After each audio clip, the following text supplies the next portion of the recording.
पूर्ण जगामध्ये क्रांती झाली.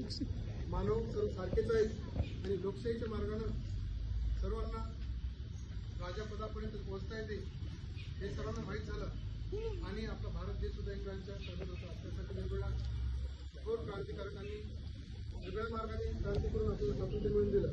आणि जेव्हा भारत स्वतंत्र झाला तेव्हा भारताची राज्यघटना लिहिण्याची जबाबदारी या महामानवावर आली आणि या महामानवाने जगातल्या 7-8 देशांचा राज्यघटनेचा अभ्यास केला.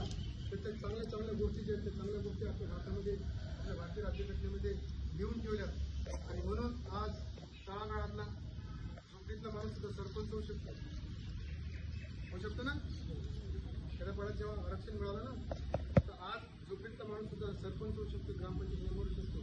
त्यावेळेस ज्या माणसाला एखाद्या गल्लीमध्ये जायची मुभा सुद्धा नव्हती त्या गल्लीत जाऊन तर सत्कार होऊन जायला ते कशामुळे झालं? बाबासाहेब आंबेडकरांनी जे लिहून ठेवलं ना ते लेखणीच्या भरोश्यावर लिहून केलं ते लेखणीमुळेच आपण आज इथं आहोत. आज कोणत्या शाळेमध्ये कुठेही कोणत्या शाळेला भेदभाव होत नाहीये. ते कशामुळे होत नाहीये?